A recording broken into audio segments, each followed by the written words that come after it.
Welcome to Logos Live. I'm Robert Martin. I'm the director of the City Bible Forum here in Melbourne, and I'm your host for the show.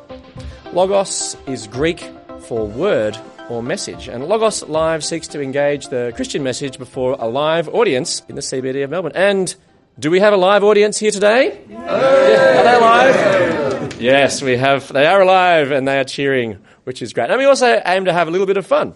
Who said exploring the big questions of life shouldn't be enjoyable? Now, you might have heard of the film Slumdog Millionaire, an unlikely hero emerging from the slums to go on to fame and riches.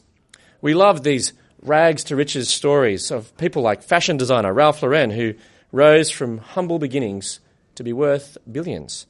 Apparently, Ralph Lauren literally turned rags into ties, which became the pathway to his riches. Yet today we meet someone whose story is the opposite.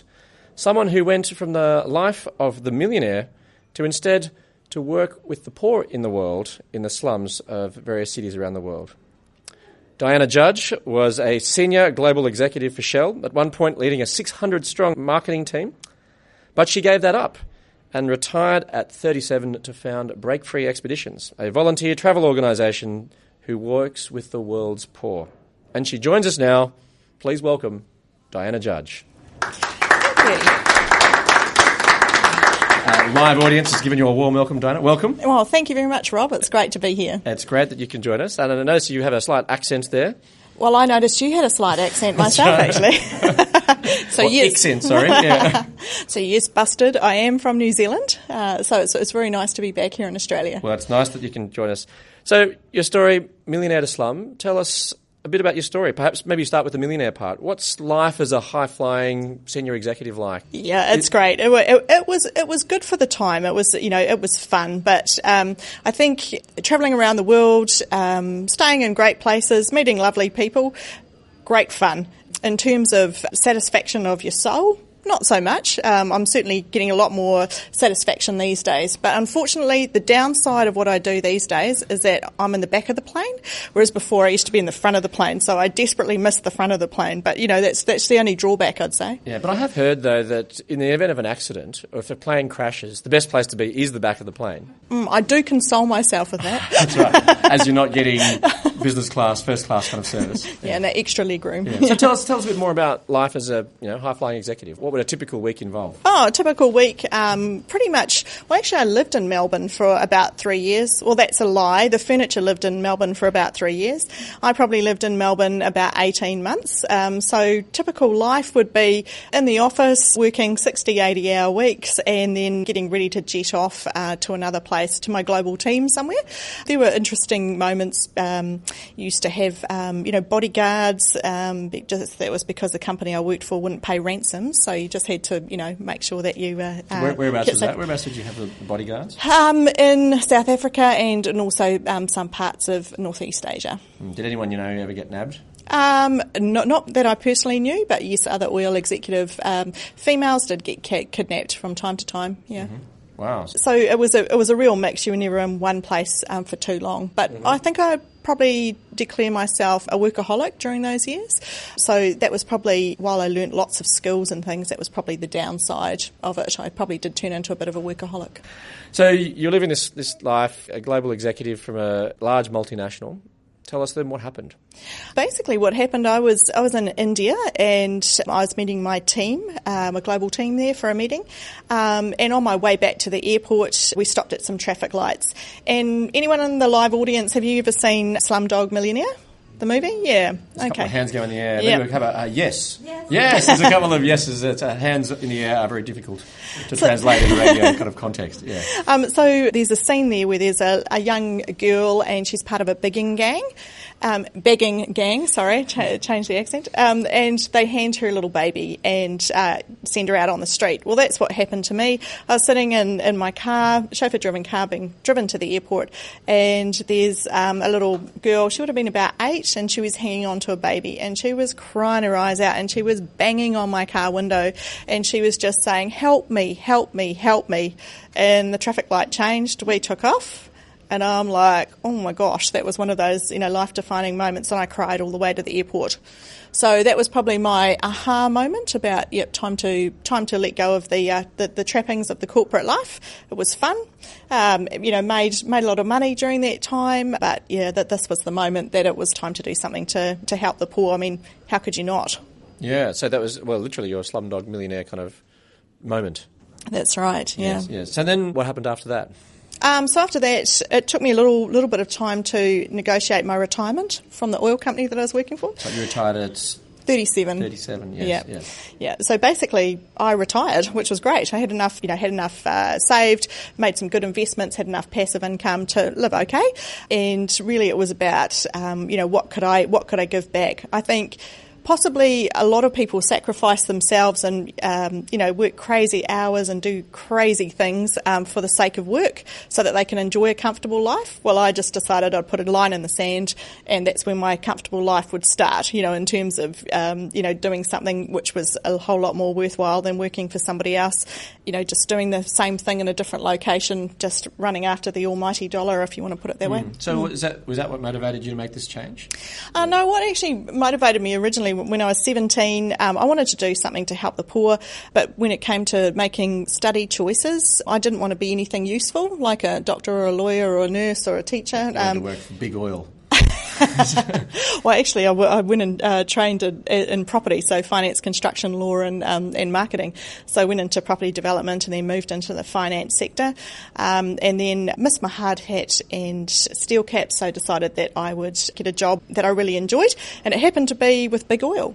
So basically, did that for 10 years, rose from nothing to being a global brand manager and North American marketing director for one of the big oil companies, and then at this particular moment in India, that was the time of, remember that at 17 you wanted to do something worthwhile for society. So that was really the defining moment. So shortly after that I did retire. So was there anything else that motivated you to kind of make this change?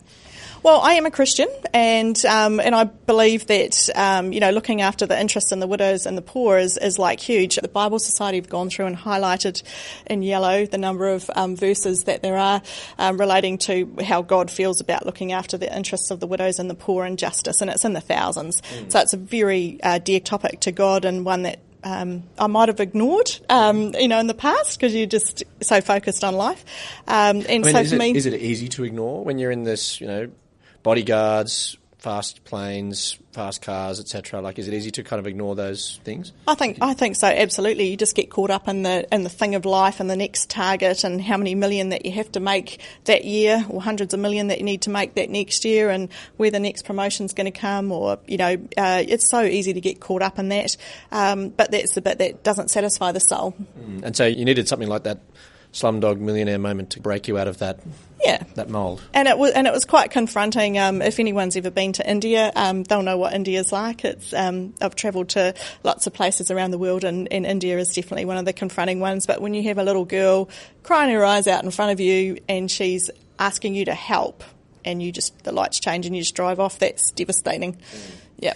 And so now you run a volunteer tourism company. Yep. Tell us about that. Post my retirement, I decided to go and help a friend set up a kids centre in one of the slums in Delhi, and as part of that process I contacted the head of the organisation that she was going under, and we had an interesting conversation, and he said to me, "Are you free for coffee tomorrow?" I said yes, and it turned out that he was setting up the aid organisation for the Christian rock band Newsboys, and he said, "I've been looking for my CEO for the last 6 months and I've just found her." And I was like, "Oh, I don't actually want a job," but anyway, went and met the guys. We got on well, similar DNA around poverty and ways to address it.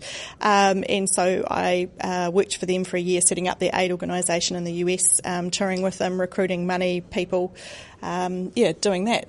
And so then after that... And from there it sort of moved into sort of running your own company. Yeah, taking people to the slums of the world. Yeah, one of the things I really enjoyed when I was working for this aid organisation was actually changing people's worldview about poverty.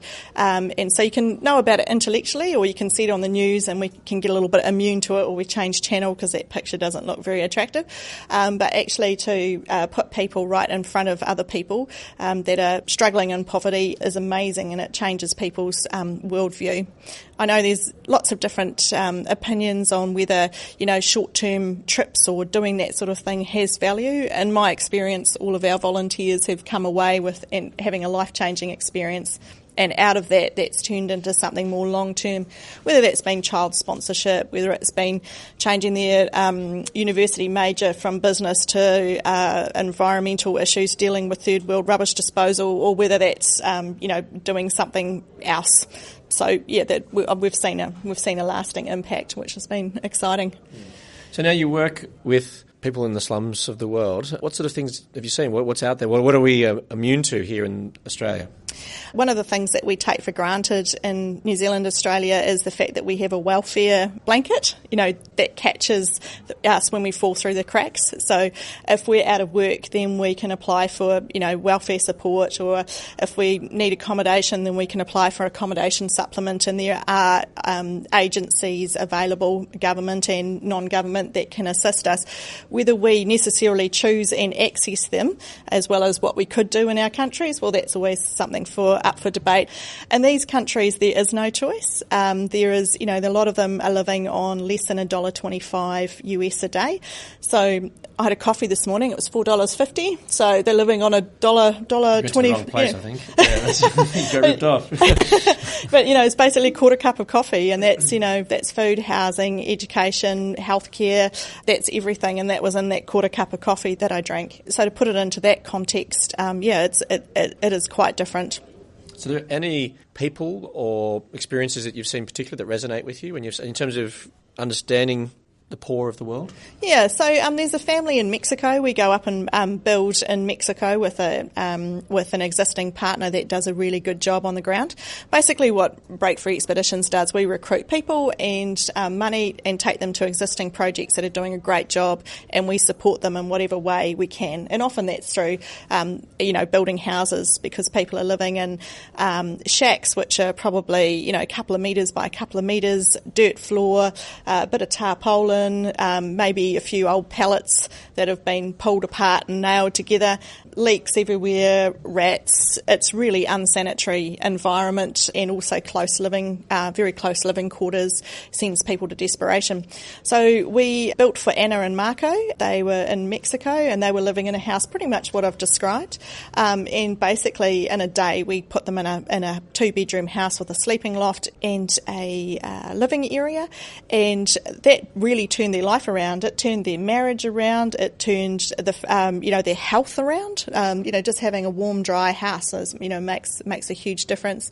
It gave them self-esteem.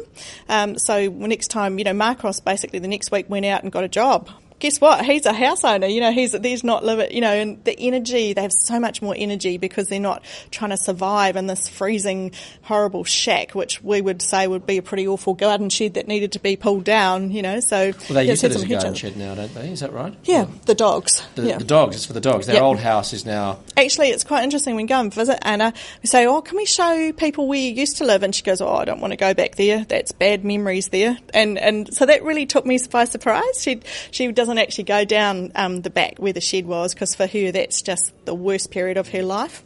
Yeah, I believe everyone has basic human rights of food, water and shelter, and education. So providing them just makes a huge difference in somebody's life. So the projects and so on that you're involved in make a big difference to people's lives? They make a huge difference. Most of them have been going from anywhere from 6 to about 20 years.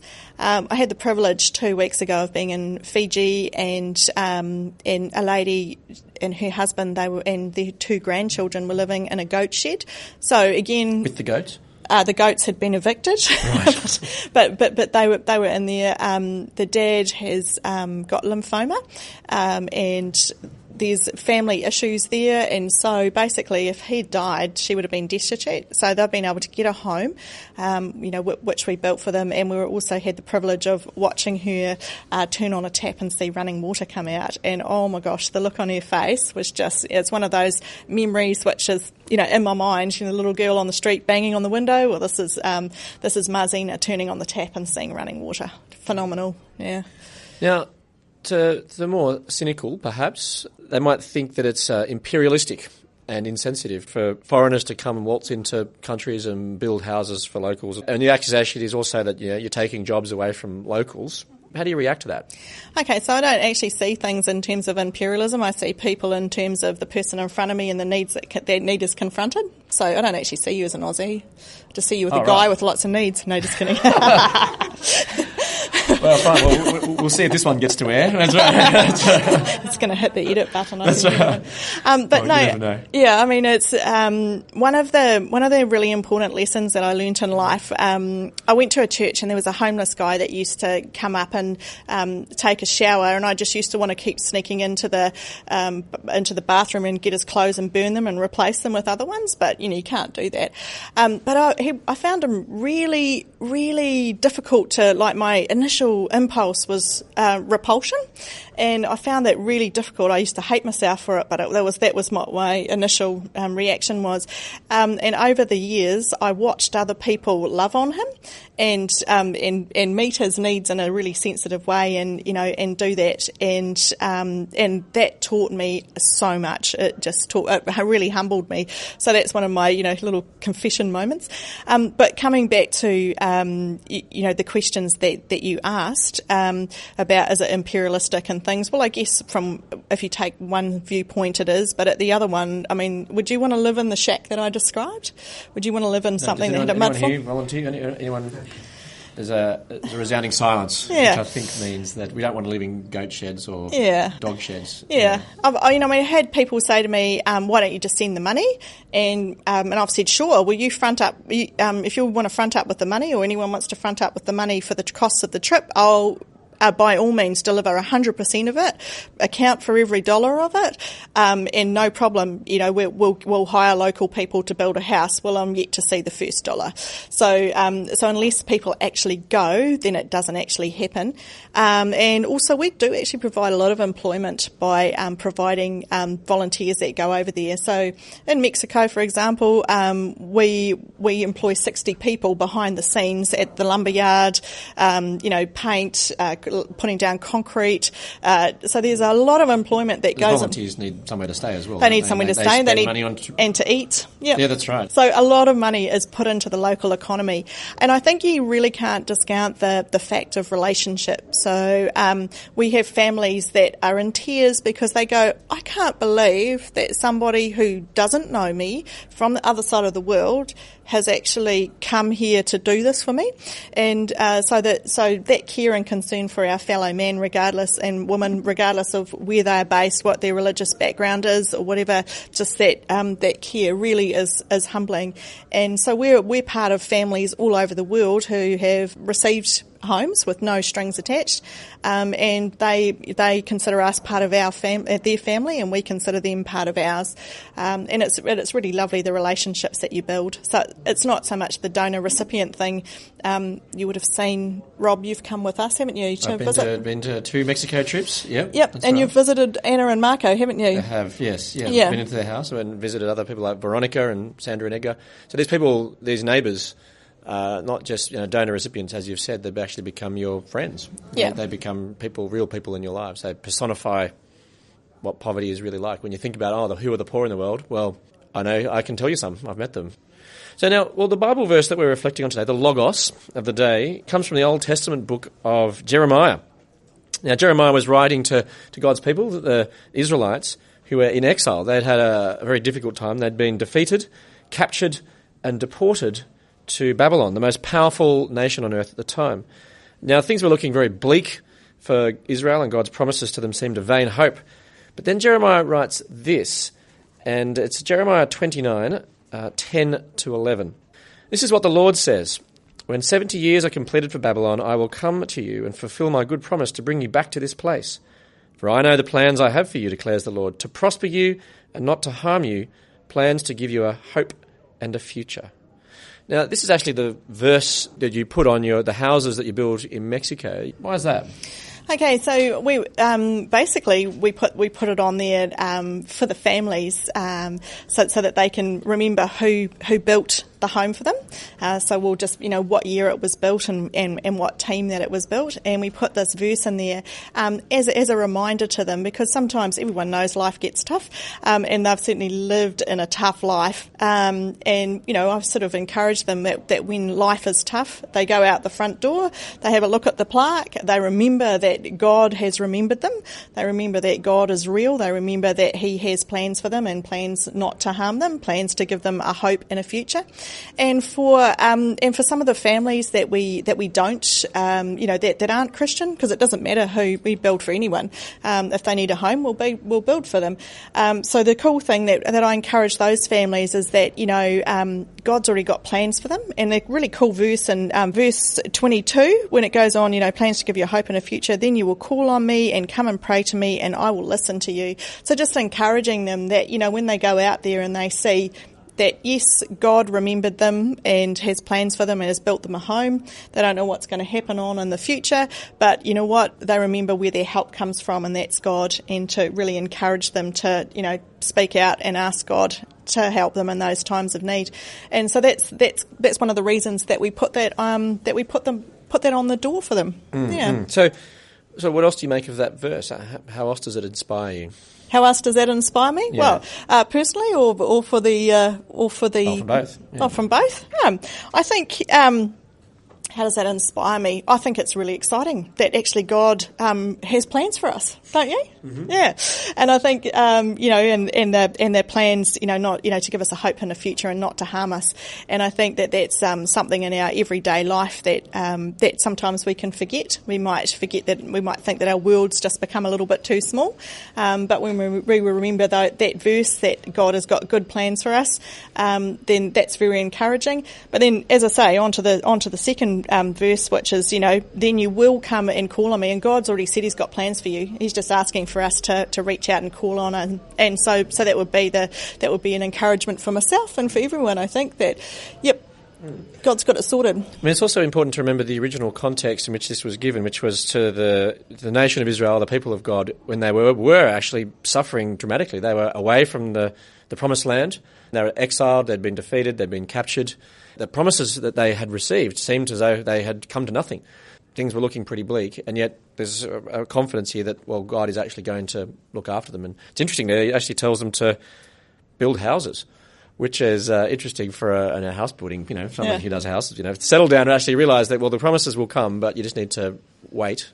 But we also said that there's probably a similarity for those particularly, who are in poverty. They're suffering, they're going through a difficult time. There is a hope and a future. Sometimes we might not see that in this life, but there is a future hope as well through the death and resurrection of Jesus, that regardless of your situation in life, how bad life may be, or the poverty that you're experiencing, or the difficulties, that there is a future hope that transcends all of that. Yeah. Actually, you were telling me a really interesting story earlier about a guy who'd spent some time in Auschwitz. Auschwitz. Yeah. Yes. Viktor Frankl, who talked about hope, the power of hope. He wrote a very powerful book. And in the book, he describes the power of hope, that those who don't have hope were the first to die.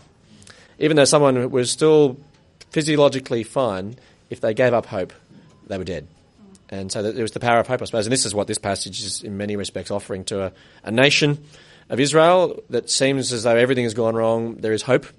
And I suppose also something that you've touched on as well with what you do with Mexico and the other places, that there is this future hope as well, which you can benefit from and trust in. Yeah. And hope in. Yeah, well summed up. Yeah, nice. Thank you. Yeah. Are there any questions from our audience? We have a question. Yes, down the front. Yeah. Diana, love your story. Love to hear Thank what you're doing. I'm working with Compassion. So really interested to hear, particularly, say, Mexico in particular, because we do a lot of stuff there. How do you choose the project that you're going to take on board? Okay, so there's a couple of things. One is that I'm involved with our partner selection, and in our partner selection we choose partners that are doing a really good job on the ground currently. They've got a really good track record, corruption's not an issue, we have good relationship, we have a similar DNA as to how we see things happening, and then we basically serve them. We bring people and we bring money, and we do what's asked, so our expectations from both sides are well managed. So you're working with people who are already on the ground, local Absolutely, people. They know the area, Absolutely. They know what the needs are, and you facilitate them basically. Absolutely. So if someone receives a home, that's because our partner has pre-selected them, and there's certain criteria that go there. So we're not just coming in going, oh, that'd be good, because how do you know that that's not the best place for it to be? Any other questions? Yes. Diana, thank you for sharing with us today. A broader question, if I may, on a more global perspective. We constantly hear about the gap between rich and poor widening. We hear statistics like the top 2% of income earners own more than the bottom 30% in the world. The amount of poverty in the world is increasing. All these very pessimistic reports. From your perspective, you are doing wonderful work and you are addressing these very issues, but on a confined scale, if I may. Are you optimistic or pessimistic about the way the world is going in terms of confronting the issue of poverty? Okay, so Mother Teresa is probably the best example of that one. She, people asked her how does she deal with the massive poverty, and she said, I just look at the person in front of me and I do that. I think part of BreakFree Expeditions is that, what we're looking to do is change a person's worldview on poverty. Now, I'm just changing maybe 400 people, maybe, over a few years, but those 400 people are being impacted and then they're changing their world. So you kind of get the cumulative, effect going. We do take some schools with us, some New Zealand state schools up to Mexico, and I really encourage them to be, history makers, and to have this world-changing experience for them now is actually going to have huge global impact for us. And there have been changes, like in the slum that I've been working in Mexico over the last 7 years. We've seen huge change. Any of our projects that we've seen huge change, and that will probably be the same for any of the big organisations that do humanitarian work. World Vision, Compassion, Tear Fund, all of those ones. They would see huge progress in those ones. Yeah. But I think the whole idea is building relationships, so it's not what you mentioned, the imperial, here we go, cargo cult type mentality. It's giving people the basic needs of life, but also encouraging them to get on to actually be able to look after themselves. Yeah. Let me leave you with the Logos for the day. I know the plans I have for you, declares the Lord. Plans to prosper you and not to harm you. Plans to give you hope and a future. I look forward to you joining us next time for Logos Live. Please thank our guest today, Diana Judge.